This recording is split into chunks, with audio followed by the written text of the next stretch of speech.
വേദപ്രയാഗ് മീഡിയയിലേക്ക് സുസ്വാഗതം. ഈ ഒരു കാലഘട്ടത്തിൽ ഭാരതത്തിൽ ലോകത്തിൽ തന്നെ ഏറ്റവും കൂടുതൽ തെറ്റിദ്ധാരണകൾക്കും കുപ്രചരണങ്ങൾക്കും ഇരയായ ഒരു ദൈവമാണ് ശ്രീ വിഷ്ണുമായ ചാത്തൻ സ്വാമി. സ്വാമിയെപ്പറ്റി നല്ലതും ചീത്തയുമായ എന്തോരം കഥകളാണ് വന്നതെന്ന്. ഫാൻറ്റസി മുതൽ തുടങ്ങിയാൽ അവനവൻ്റെ മനസ്സിൽ കുറിച്ച് എടുക്കുന്ന കഥകൾ വരെ അതിൻ്റെ പിന്നാലെയുണ്ട്. എല്ലാ കഥകളും ശ്രേഷ്ഠമാണോ എന്ന് ചോദിച്ചു കഴിഞ്ഞാൽ നമ്മൾ പറയുന്നു, നമ്മുടെ അനുഭവത്തിൽ എല്ലാ കഥകളും ശ്രേഷ്ഠമാണ്. കാരണം അങ്ങനെ നമ്മൾ പറയാനുള്ള കാരണം എന്താണെന്ന് വെച്ച് കഴിഞ്ഞാൽ, ഭഗവാൻ കഥകളിൽ ഒതുങ്ങുന്നവനല്ല. പിന്നെ നിങ്ങൾ ഉണ്ടാക്കുന്ന കഥകൾ എങ്ങനെ ശ്രേഷ്ഠമല്ലാതിരിക്കും? ആ കഥകൾക്കും അപ്പുറത്താണ്. അപ്പോൾ പിന്നെയും കഥകൾ ഉണ്ടാക്കിക്കൂടെ?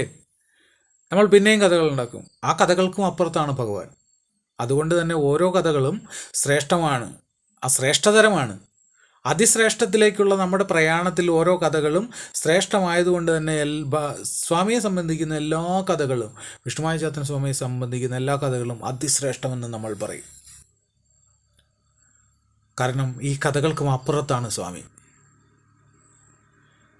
സ്വാമിയെ ഇത്രയധികം പറയുമ്പോഴും, ഇത്രയധികം നെഗറ്റീവായിട്ട് പറയുമ്പോഴും, ഒരു വല്ലാത്ത രൂപത്തിലേക്ക് സ്വാമിയെ മാറ്റുമ്പോഴും, ഈ കോമളമായ മുഖമൊക്കെ മാറ്റിയിട്ട് വലിയ വൾഗറായിട്ടുള്ളൊരു രൂപത്തിലേക്ക് മാറ്റുമ്പോഴും, വല്ലാത്ത ഒരു ആൻറ്റി ഹീറോയിസം കൊടുക്കുമ്പോഴും, എന്ന് വെച്ച് കഴിഞ്ഞാൽ ഒരു രാക്ഷസ സ്വഭാവമൊക്കെ സ്വാമിക്ക് പകർന്നു കൊടുക്കുമ്പോഴെല്ലാം ഇതിൽ ആർക്കാണ് ഇത്ര വലിയ ചാരിതാർത്ഥം എന്ന് നമുക്ക് മനസ്സിലാവുന്നില്ല. അവരൊന്ന് മനസ്സിലാക്കിക്കൊള്ളുക, അവരാണ് യഥാർത്ഥ ഭക്തർ.